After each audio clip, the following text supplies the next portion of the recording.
Não pode usar... nossa, eu ia falar uma merda agora. Não pode usar fertilizante, nada a ver. Não pode usar nada que tenha amônio com hipoclorito. Tá? Porque na reação do amônio com hipoclorito, você produz cloro gasoso. E além dele ser volátil, ele é tóxico. Se não deu nada ainda, é porque você está usando concentração baixa. Ela tem um treinamento especial para misturar produtos de limpeza.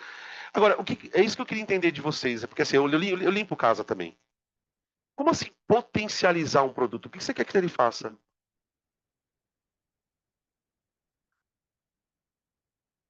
O que importa é o cheiro, né? Entendi. Que nem banheiro de rodoviária, né? Os caras limpam, jogam criolina lá e vai embora.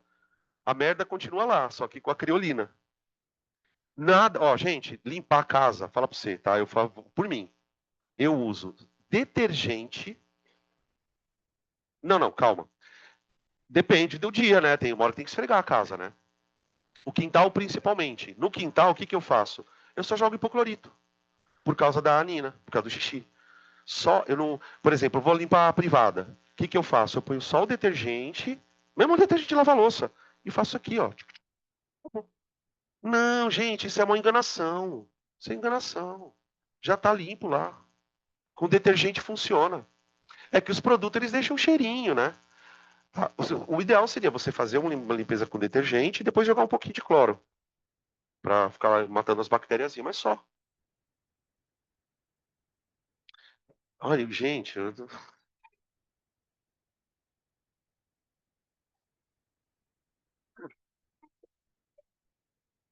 começa assim, misturando álcool com detergente. Depois passa cocaína com maconha. Não, aí não combina, né? É verdade. Um é upper e outro é downer. Ah, você cheira essas coisas.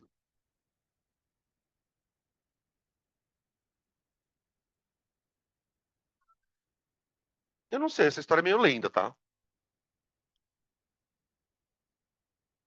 É. Eu beberia água, só que tá bom. A ideia de beber um líquido é pra diluir aquela porra, né? Não adianta nada. Então vocês estão chegando à conclusão que a gente já sabe, não tudo conversa de vó. Eu detesto aquele tipo de pessoa. Vocês devem conhecer gente assim. Você não pode chegar perto da pessoa e falar assim, eu tô com dor de cabeça. Ai, toma isso. Que porra que você é médico agora, caralho? Eu só estou falando que eu tô com dor. Eu não quero saber de medicamento. Então, ó, o dia que eu me queixar pra vocês, não me venham medicar. Ai, toma não sei. Aí começa. Toma gengibre com carvão, pedra pome. Não, tô inventando. Será que tem alguma coisa de pedra pome que eu não conheço? Peraí, pedra pome, quantas fases? Ai, quartzo, feldspato e mica. Não.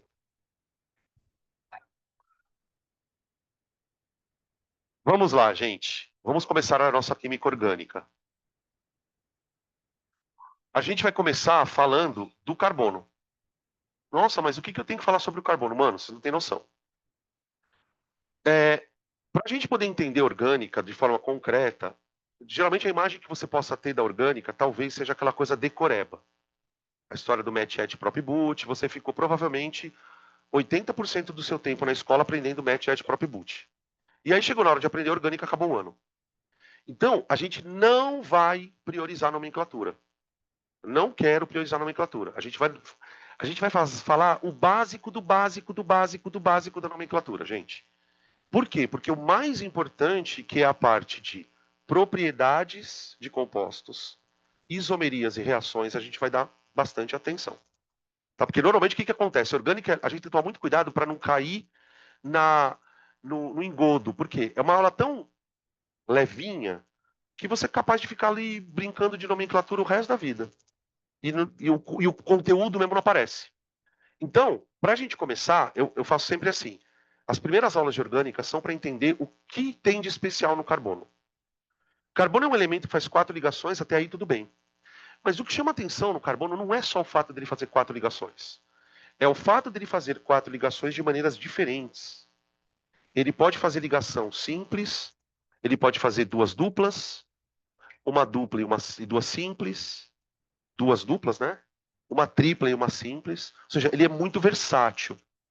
Somado a isso, o carbono forma cadeia. Ou seja, ele é um dos poucos elementos capaz de se catenar. Esse é o termo que se usa. Você vai grudando um carbono, você forma um esqueleto de carbono. Toda molécula é um esqueleto de carbono, toda molécula orgânica. Toda molécula é um esqueleto de carbono rodeado por funções orgânicas. Essa é a mentalidade da coisa, tá? Bom, para começar, vamos falar um pouco sobre essa versatilidade do carbono, tá? Eu começo colocando aqui a configuração eletrônica do carbono.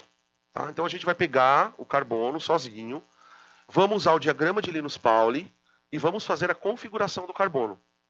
O objetivo da gente fazer uma configuração, gente, é sempre olhar para a camada de valência do átomo. Uma vez que a camada de valência é entendida, eu entendo o comportamento do átomo.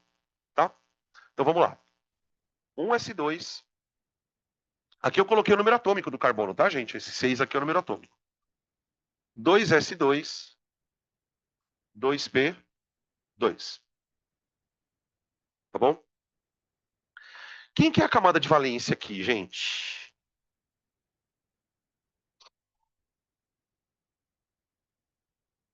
É 2. Tudo, né? Tudo isso aqui.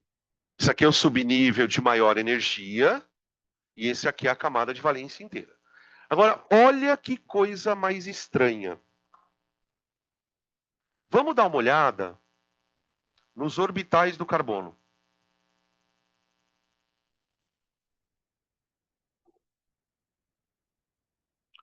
Dá uma olhada aqui, ó, gente. Lembra daquela estrutura que a gente estuda lá no começo do ano, da mecânica quântica, que considera que os elétrons estão dentro de orbitais? Então vamos fazer essa distribuição, porque essa distribuição é fundamental para entender a história dos carbonos sp3, sp2 e sp. A gente está começando por aí, tá? Olha só que coisa curiosa. A gente aprende, começando orgânica, que o carbono é tetravalente. Ok? Só que, quando a gente faz a distribuição eletrônica, acontece um pequeno conflito de informações. Veja por quê. O carbono tem, de fato, 4 elétrons na camada de valência. Até aí, beleza. Só que desses 4 elétrons, eu tenho 2 no mesmo orbital. E esses 2 aqui estão em orbitais separados por causa da regra de Rand, que é a regra dos desemparelhamentos. E aí começa o problema. Por quê? Olha para a estrutura da eletrosfera do carbono. Olhando para essa estrutura, por que fica difícil a gente imaginar que o carbono seja tetravalente? Eu não estou dizendo que ele não é. Tá? Eu estou dizendo, olhando para essa estrutura, fica difícil acreditar que o carbono é tetravalente. Por quê?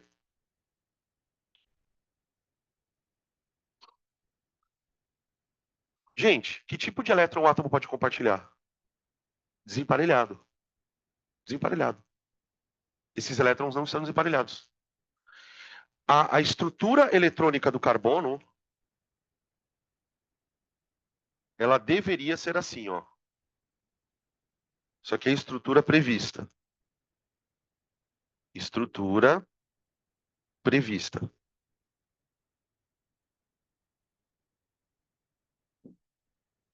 Só que quando você vai. Só que se o carbono de fato tivesse essa estrutura, ele seria um elemento capaz de fazer duas ligações covalentes e uma dativa. No entanto, a estrutura observada na natureza é a de um carbono tetravalente.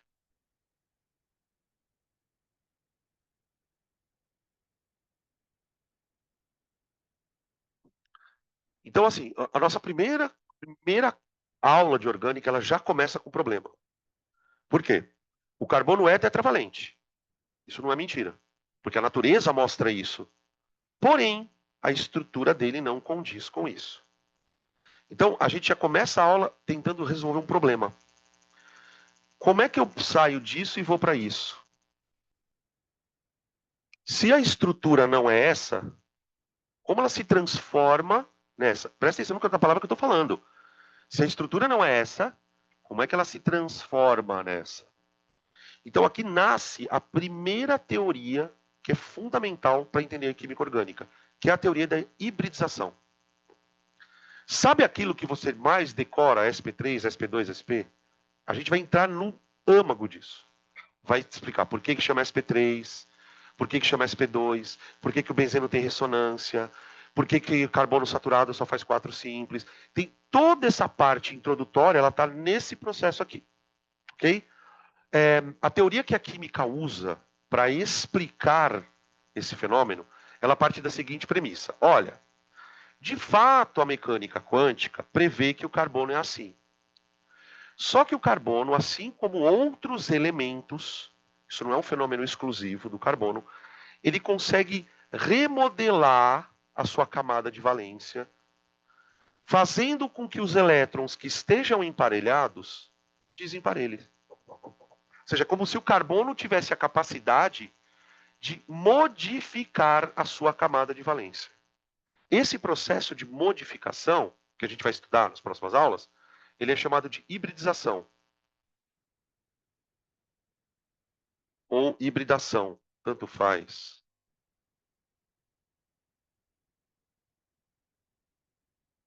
Tá? Então, para começar a orgânica, a gente vai falar da teoria da hibridização dos orbitais. Hibridização dos orbitais.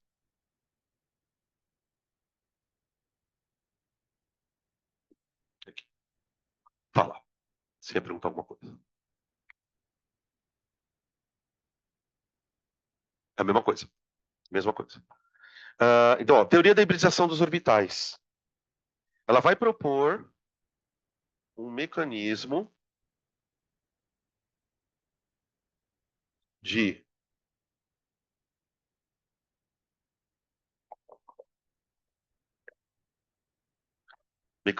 mudança na camada de valência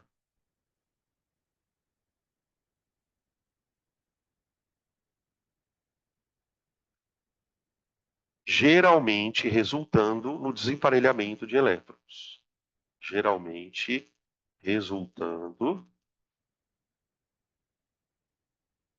em um desemparelhamento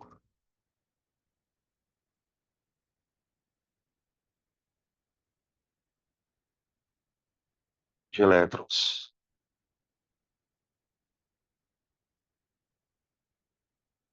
Tá? A ideia da hibridização é tentar explicar como esse processo aqui acontece. Esse processo, como eu falei para vocês, gente, ele acontece com carbono, ele acontece com enxofre, ele acontece com o boro, ele acontece com o berílio. Cara, tem uma pancada de átomos que sofrem essa tal hibridização. Como é que os caras começaram a cogitar uma teoria que vocês vão ver que depois no futuro ela é bem estranha, tá? Como é que eles conseguiram cogitar que existia algum processo estranho acontecendo com esses átomos?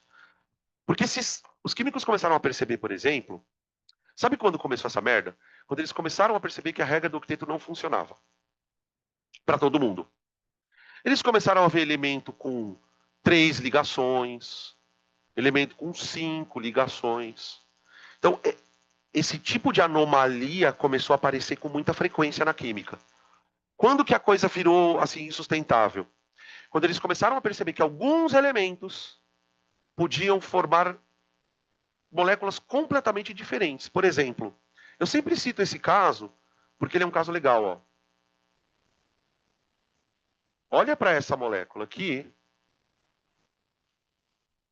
e olha para essa daqui. Ó.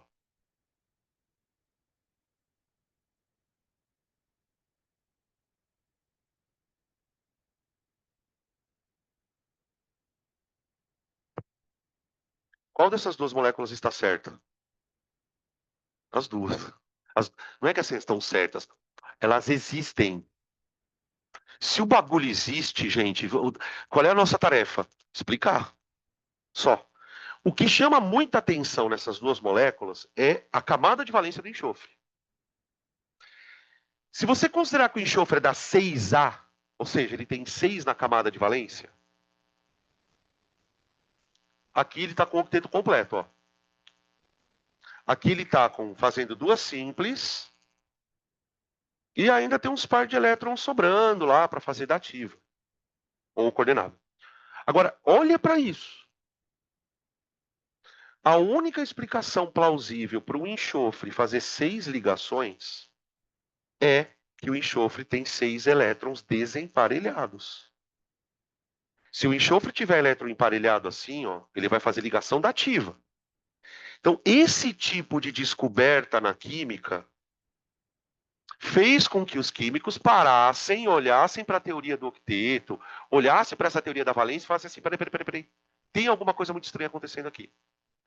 Esses átomos estão adquirindo uma estabilidade de uma forma que não é prevista.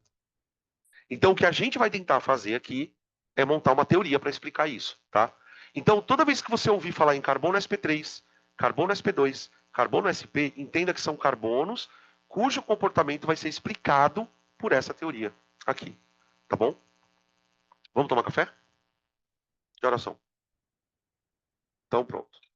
Eu vou, semana que vem, o começo da teoria, tá? Beleza? Na volta a gente entra com eletrodinâmica, eletrostática, tá? Tem uns exercícios para fazer.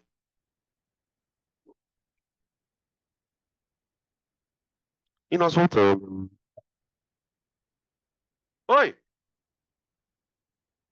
posso misturar? Esse é o nome do site. Viu, pessoal? Posso misturar é o nome do site. Informação de utilidade pública.